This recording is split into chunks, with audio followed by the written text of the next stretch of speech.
Kalau perjanjian lama tidak begitu dipercaya oleh mereka.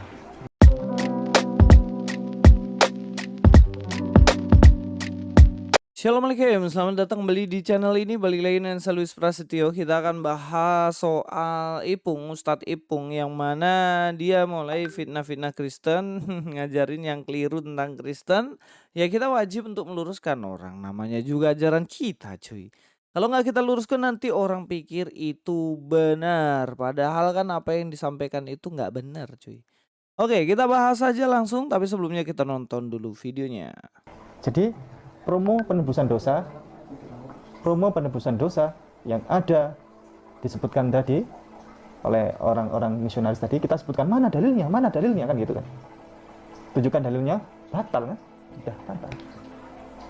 Mereka biasanya mengandalkan perjanjian baru. Kalau perjanjian lama tidak begitu dipercaya oleh mereka. Kenapa? Nanti saya jelaskan besok di materi depan ya. Jadi, perjanjian lama dan perjanjian baru. Jadi ini kan dalilnya perjanjian baru semua. Ya kan? Mereka lebih percaya perjanjian baru. Dalilnya perjanjian baru semua. Batal itu kena itu. Berarti itu adalah perintah dari Paulus. Dan itu pernyataan Paulus, bukan pernyataan Yesus. Nah, Yesus tidak pernah mengatakan menebus dosa, tidak ada.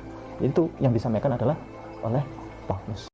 Ya, kali ini saya ingin fokus membahas soal yang katanya bahwa orang Kristen tuh semua yang dipercaya itu perjanjian baru, perjanjian lama nggak terlalu dipercaya.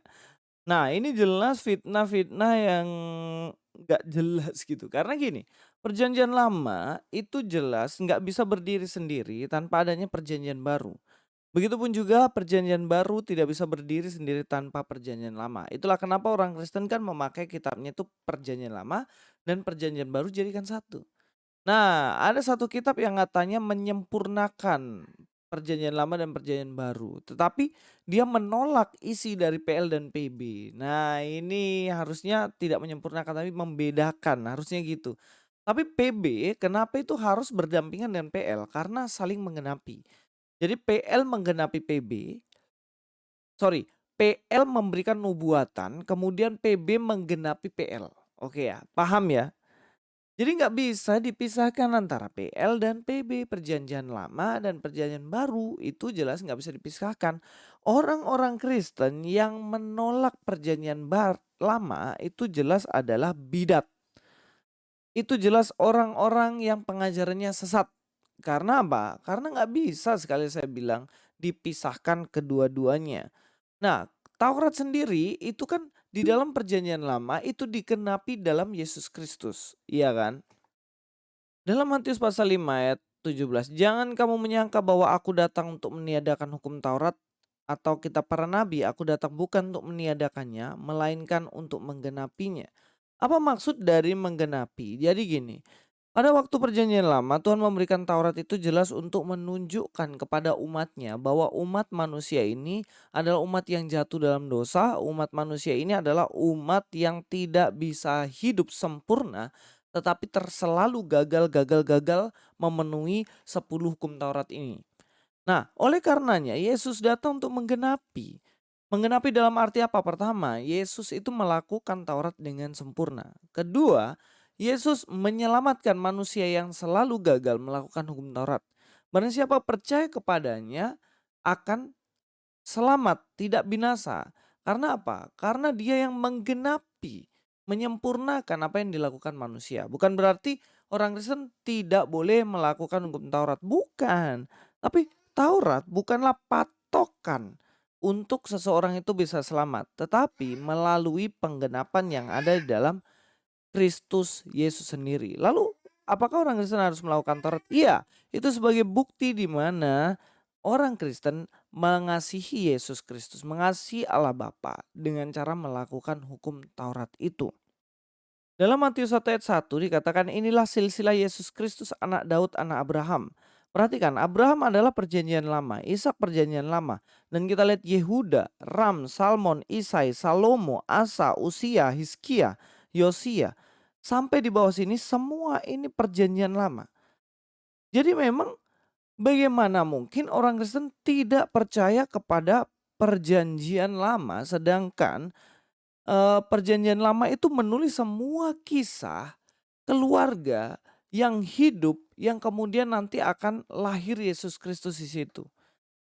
Jadi nggak bisa, PL tuh jelas menceritakan runut sampai di mana Yesus bisa hadir dunia ini melalui patriark Abraham, Ishak, Yakub, melalui bangsa Israel, melalui raja yaitu Raja Daud, Salomo dan seterusnya. Jadi kalau Anda mengatakan bahwa orang Kristen tuh nggak percaya perjanjian lama, lebih percaya perjanjian baru, sepertinya Anda belum pernah Kristen dulunya Pak Ustadz. Ya, jadi kalau mau ngajar Kristen tuh apa, orang nggak ngerti gitu loh. Iya kan? Selanjutnya, dikatakan dalam Kejadian 10 ayat 14, sebab oleh satu korban saja ia telah menyempurnakan untuk selama-lamanya mereka yang ia kuduskan. Perjanjian lama menulis aturan-aturan tentang kurban. Jadi orang yang berbuat dosa untuk menghapus dosanya harus memberikan kurban. Itu perjanjian lama. Sehingga dari perjanjian lama ini kita tahu apa yang harus dilakukan perjanjian baru. Jadi sebenarnya Yesus datang ke dunia untuk mengorbankan dirinya di atas kayu salib itu sebagai penggenapan dari kurban yang tidak sempurna yang dilakukan setiap tahun oleh para imam. Kemudian ketika Yesus datang ke dunia, kurban itu satu kali itu saja untuk selama-lamanya. Makanya kenapa sekarang orang Kristen datang gereja tidak perlu bawa kambing, domba, sapi, burung, dan lain-lain. Karena sudah digenapi dalam Yesus Kristus. Dan kita bisa paham itu ketika kita baca keseluruhan Alkitab. Baik perjanjian baru dan perjanjian lama. Begitu Pak. Tadi juga dikatakan bahwa Yesus itu tidak ada penebusan dosa di dalam perjanjian lama. Ini sebenarnya yang tidak tahu siapa. Sebenarnya Bapak ini yang kurang baca Alkitab. Saya sudah bahas sebelumnya berkenaan dengan Adam dan Hawa yang diberi nubuatan tentang seorang yang meremukkan kepala ular. Kepada Daud disampaikan bahwa dari keturunannya akan ada raja yang bangkit untuk selama-lamanya, keturunannya Yehuda dan masih banyak lagi. Tapi kali ini saya akan lihat dari Ayub ya. Dalam kitab Ayub kita akan lihat di sini. Dikatakan tetapi aku tahu penebusku hidup dan akhirnya ia akan bangkit di atas debu. Apa maksudnya? Ini sebenarnya sebuah nubuatan yang mana penebus dari Ayub ini akan bangkit dari atas debu. Yesus Kristus di mana dia sudah mati dan bangkit. Ini adalah iman, nubuatan iman dari seorang Ayub yang ada di perjanjian lama. Kamu cari Ayub, kisah Ayub perjanjian baru ya nggak ketemu. Tapi Ayub itu kisahnya dalam perjanjian lama. Dan dia percaya yakin tentang seorang penebus yang bangkit dan hidup dari atas debu.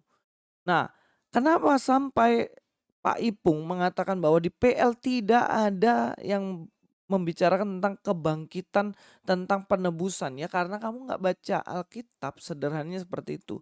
Lalu ketika mengatakan Yesus nggak pernah bilang kok bahwa dia seorang penebus, loh Anda harus tahu konteksnya dong.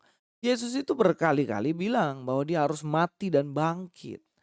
Yesus berkali-kali bilang bahwa akulah kebangkitan dan hidup.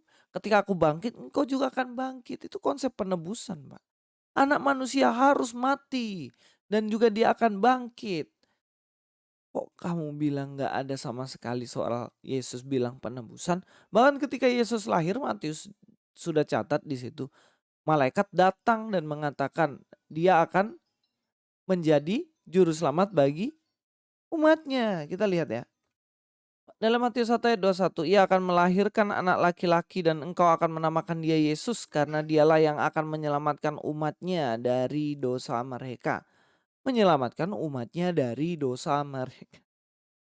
Gak ada konsep penebusan gimana. Dari perjanjian lama sampai perjanjian baru semua itu berbicara mengenai penebusan. Jadi gak usah fitnah-fitnah sesuatu yang Anda gak tahu Pak. Cukup ajarin agamamu aja gitu loh. Kenapa? Gak bisa. Oke, sampai ketemu di video selanjutnya. Luis Prasetyo sini. God be with you all.